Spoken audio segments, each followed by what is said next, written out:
Mr. Selvan Govender, the Board of Directors and the Chairperson of PECO, the Organizing Committee of KwaZulu-Natal, led by Mr. Morgan Tambiran, my team from the University of Technology, ladies and gentlemen, thank you very much for the opportunity to speak at this conference, the PECO South Africa 2015, Navigating the Future.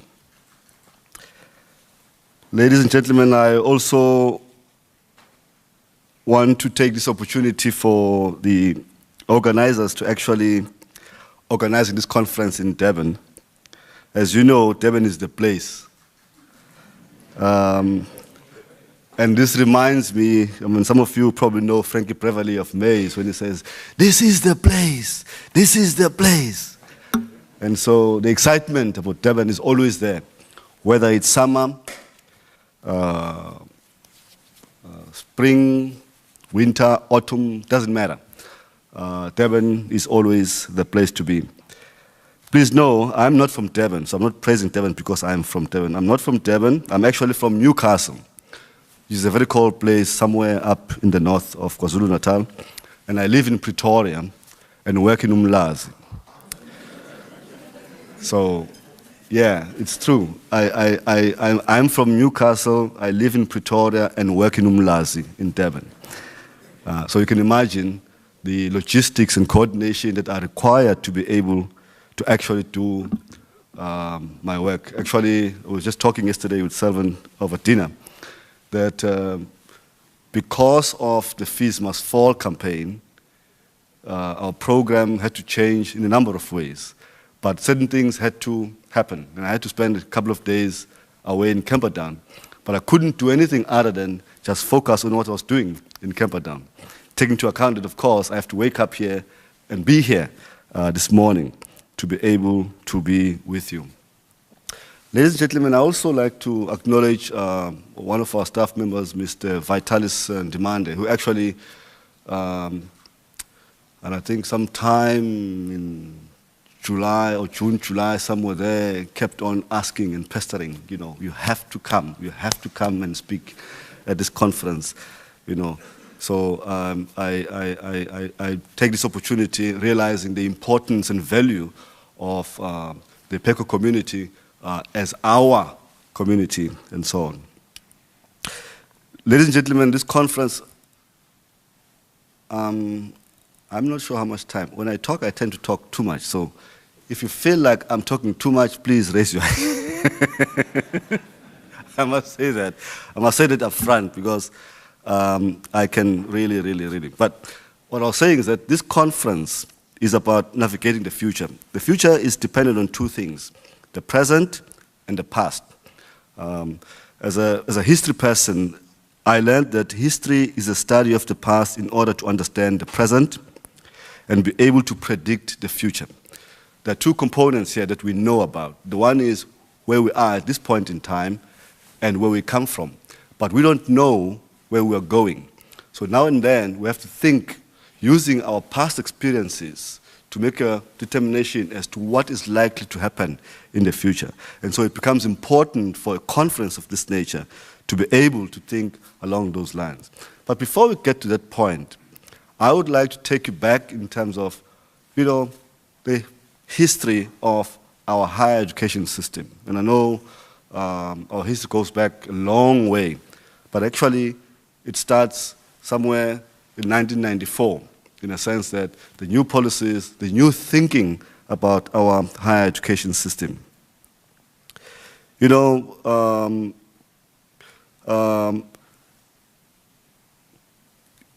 alone the events of the past week, I'll come back to that. But prior to 1994, we probably know that there was a conglomeration of education systems in South Africa, with a number of university systems and so on. We had Indian, colored, white universities tied to different systems. for blacks, homelands, some with independence, some without independence. And that led to a different type of varieties in terms of historically advantaged institutions and historically disadvantaged institutions. That created challenges in terms of how we see higher education in South Africa and so on. But with 1994, I think all of us agreed that there are issues that need to be addressed within the sector, and to what extent we could find ways in which we could work together to be able to do that. So, if you think the higher education sector as such, 1994 to 1995, I call it the policy development era. Professor Pengu, most of you probably know or remember, in a sense that was the beginning of the new development of new policies, new Higher Education Act, and all sorts of things that were to design and shape the future of higher education in South Africa. This was followed by what I call policy implementation. My favorite minister, I'm sure, Professor Asmal. Professor Asmal, he had a name they used to call him because of his, activism and so on. So, but the interesting thing about him is that he called it restructured higher education, so to say, because that's when you started seeing things like mergers, some institutions disappearing, and so on. So the restructuring of higher education meant that we need to think differently. We needed different ways of thinking about what are the kinds of things that we can do better. New forms of universities. We have now traditional universities. We have comprehensive universities. We have what you call now universities of technology. But within that context, there was also the concept of the National Institute of Higher Education, which has disappeared, but in terms of the new thinking, is back in the fold. The ones that we established were closed in favor of the new universities of Mpumalanga and the Salt Lake University in the Northern Cape. Of course, some of these things happened during the era of Pando's era. I call it stabilization. If you think about what happened, it was more like, let's do the things that have been agreed to and do nothing else to shake the higher education sector. So just, continue with what we were planning, called stabilization. But in 2009, there was a new wave called restructuring in Nzimande's era, in a sense that new things happened. One, a new Department of Higher Education was established, which actually indicated the value and importance of higher education in South Africa. We saw TVETs, CETAs being brought in within the concept of post-school education. And this concept was actually firmly grounded in the white paper on post-school education. Now, Mr. Governor just talked about free education. The next wave, which is 2014, 2019, would be the free education era. And it's started already, in the sense that, if you remember 2007 Polokwane resolutions, one of them was the need to make way for a free bachelor, free bachelor education, meaning any student go to university would study for free. The problem with it is, how free is free? And is it free? But we'll talk about that a bit later. The important thing, all these eras I'm referring to, actually, if you read the post-school white paper in terms of what is its vision, everything remains more or less the same. In that, one, a post-school system that can assist in building a fair, equitable, non-racial, non-sexist, and democratic South Africa. That is something that permeates all these eras, the need for that. The extent to which we are on the way or about to achieve that is something to be seen. And it's all of you who has to play a role in making sure that we try and find ways in which we could do that. We need to be building a single, coordinated post-school education and training system. How do we do that? Articulation becomes the most important aspect of it, and the issues around differentiation. How do we, I always find it very interesting that, well, let me put it differently. I was sitting at a Moeni guest lodge having dinner, and then a student, another colleague from somewhere joins in, and we started talking. And it so happened that this guy actually studied at MUT. And so we started talking, and then all of a sudden he tells me, yeah, we've got this problem when we leave Mangosu too, we go to other universities, we find difficulty, we have to start afresh and do certain things in order for us to progress, do masters and so on and so on. And the question is, why can't we articulate appropriately? What is it that is wrong that we're doing for making us fail to articulate our students appropriately?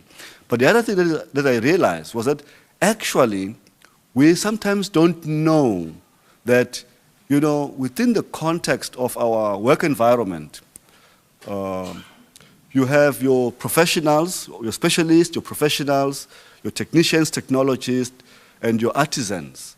And the question is, who train these people?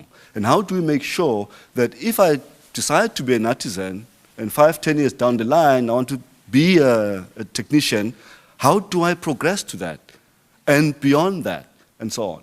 We have created or insulated ourselves as universities that we can only do this because we don't want, if you want to be, you have to do this extra, and so on. How do we make it easy for everybody to articulate? This is an issue that actually is a major challenge in the higher education sector.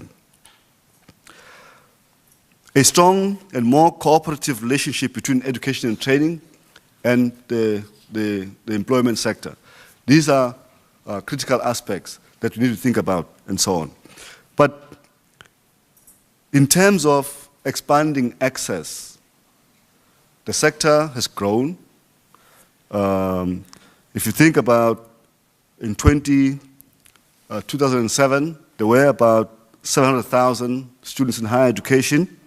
In 2015, there's supposed to be around 1 million or so. And the expectation is that by 2019, there should be at least 1.1 million students in higher education. And how do we do that? We want to increase access, but we have a limitation in terms of the number of institutions and the size of those institutions. We know now that government is trying its best in terms of saying to what extent we could capacitate through infrastructure, funding, and other means to say that we need to increase the number of students who can be accepted in higher education. But the problem, the funding is an issue. The funding is an issue. The block grant has grown.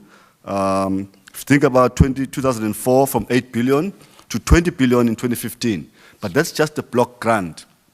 If you think about the total spent by government, it actually grew from 9.8 billion to 30 billion in 2030. 10 billion of which is actually on earmark funding. It's good, but bad.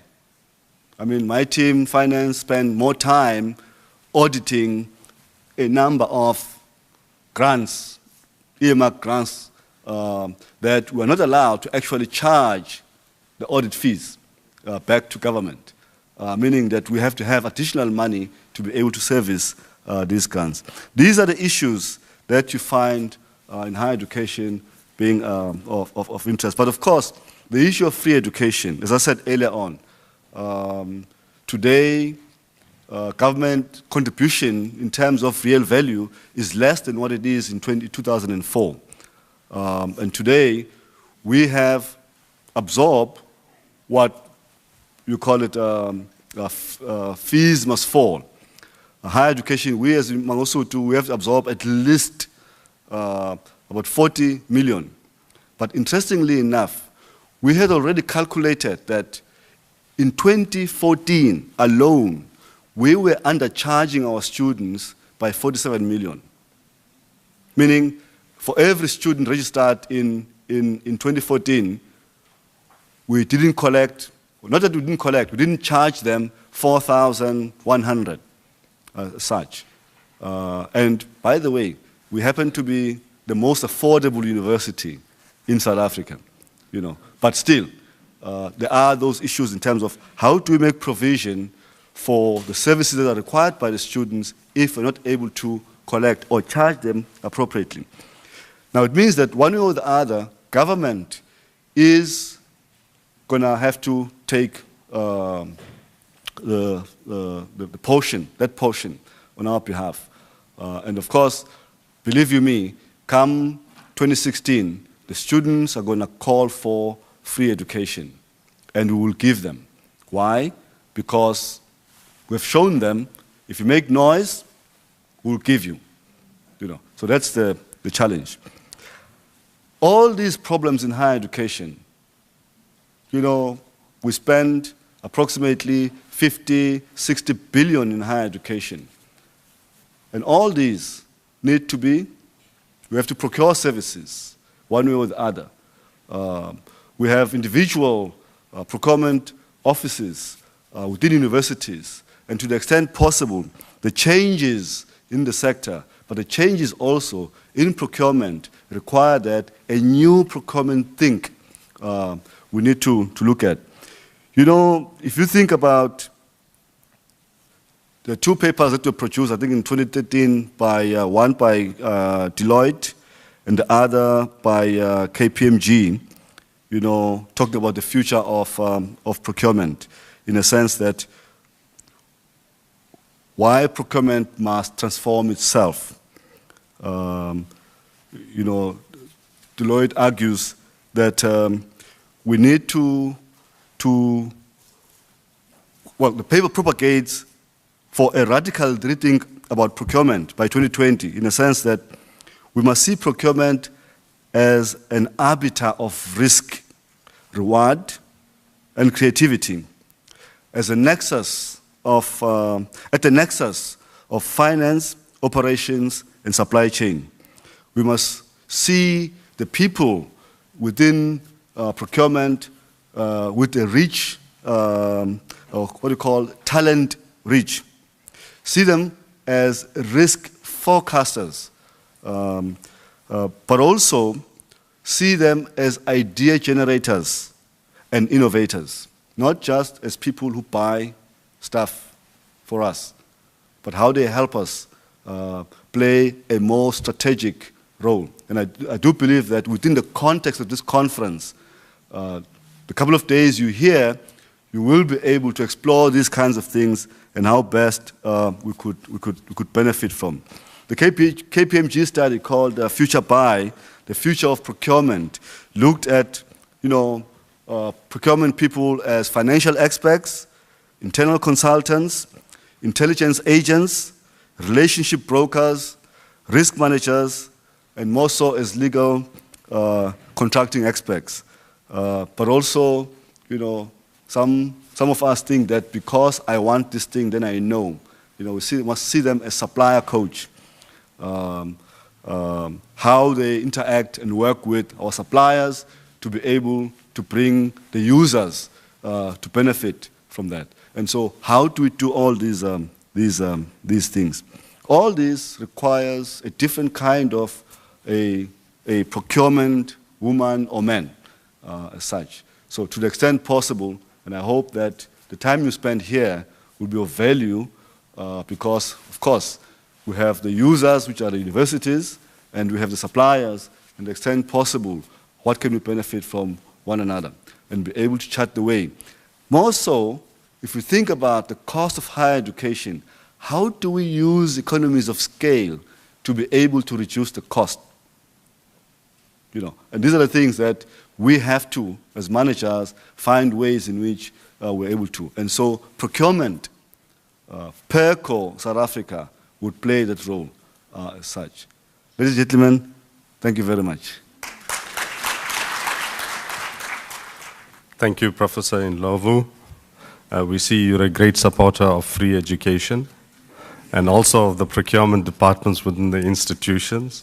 So thank you for your support. Obviously, I think also you make a good point about procurement people, the need to find creativity, to bridge the gap between suppliers and end users, and making sure that we are stretching our rand as far as possible. But thank you once again. Thank you.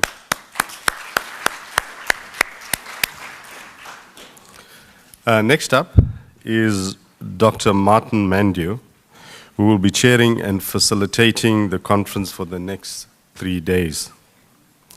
Dr. Mandew is Director of the Midlands Center of the Durban University of Technology based in Pietermaritzburg. He has extensive experience in the fields of higher education with 4 qualifications: BST, MTH, PhD, and MDD. He previously worked as a priest in the Catholic Church, after which he moved into academia. He previously he worked as an academic development tutor at the then University of Natal and lectured in the School of Theology in the same university.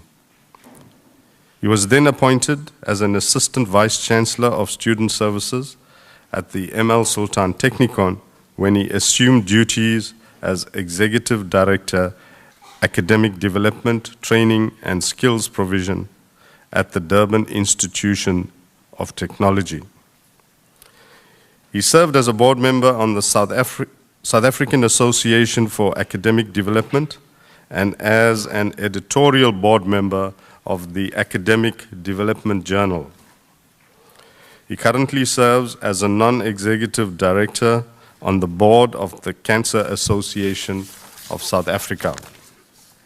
Also an accomplished academic and leader who will chair and assist the 2015 PERCO SA conference facilitation over the next 3 days. Please welcome Dr. Martin Mandew.